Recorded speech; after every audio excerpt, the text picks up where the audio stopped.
is a mountain, but it is also an historic episode that the talented historian and writer Josephus Flavius wrote about almost 2,000 years ago.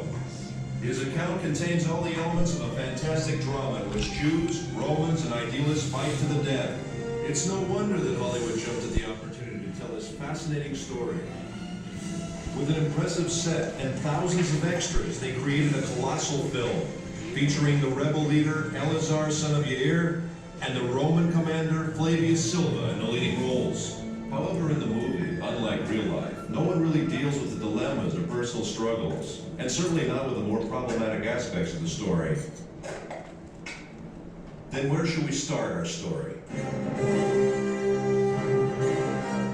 We could start with the Hasmoneans, who were the first to discover the advantages of this isolated cliff in the heart of the desert.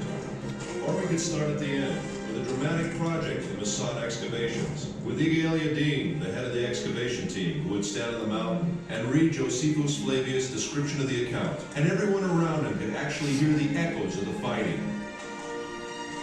Or we could start the quest with King Herod. Herod, who ruled under the auspices of the Romans, built himself a magnificent fortress here on the mountain, which was to be his sanctuary in troubled times. And believe me, he really had troubles. Herod, like any other king, built his palaces to the highest standards of his day. One of them is this Western palace.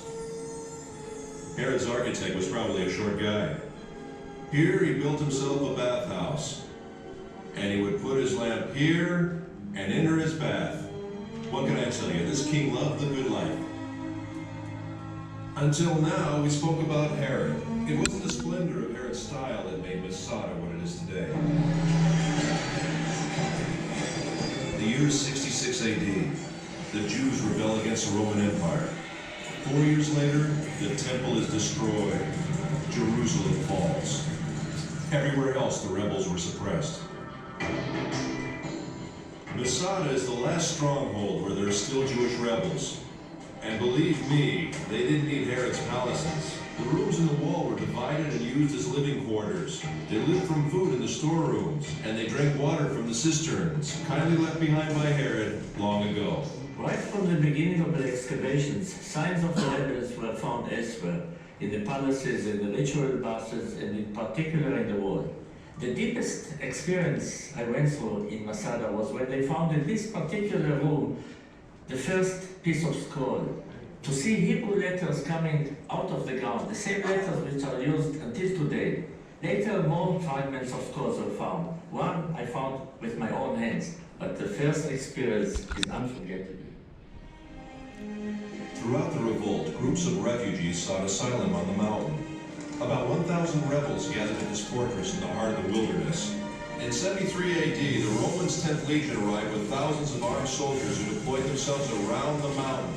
An enormous war machine. And the movies do it best, after the Romans, of course. The Romans built an attack ramp. The besieged rebels rolled stones down it. The Romans lifted a tower to the top of the ramp, equipped with a battering ram to smash the wall. The besieged erect a wood and earthen wall to sustain the blows of the battering ram. The Romans burn it, but the wind almost burns their own tower. Then the wind veering as if by divine providence to the south, blowing with full force in the opposite direction, flung flames against the wall, which now was all ablaze. And in the evening, when the wall was burnt and breached, the Roman army returned to its camps, assured that the whole affair would be over by morning. But Eleazar had ideas of his own. This is it, the last night. My friends, we've reached the climax of the drama. However, unlike the movie, here apparently the events actually took place. And here at Masada, men with families were forced to decide slavery or death. Eleazar had no doubts, but he had yet to convince his comrades in arms. Ladies and gentlemen, the speech of Eleazar.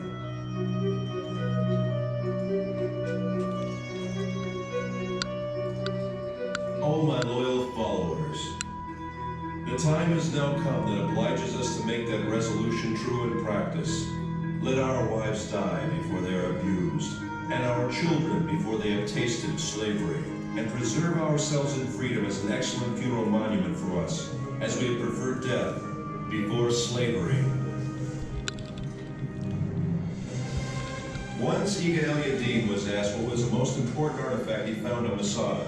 Dozens of priceless objects were found here, he answered. But if I must point to one find, it would be these ostraka. These potsherds. These may be the lots that I'm holding now. Potsherds on which the rebels wrote their names. 10 men who were chosen were the only ones who remained. Their equipment had already burned, and each of them had already killed his wife and children. Then they drew the lots. Who would kill the 9th man and fall on his own sword? And in the morning the Romans arrived, and besides 2 women and a few children, everyone was dead.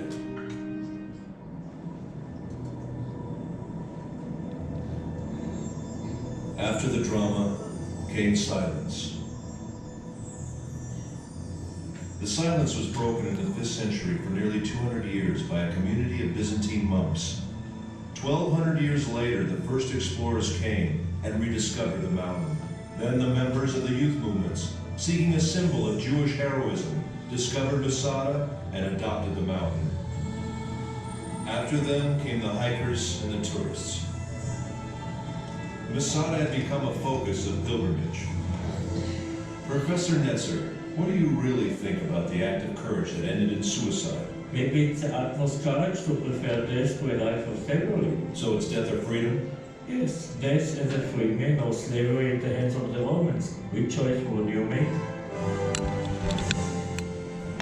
No matter what, Masada has become a symbol of staunch resistance against a fierce enemy. And if it is a symbol, then perhaps this might be some kind of victory. Ladies and gentlemen, I invite you to climb the mountain.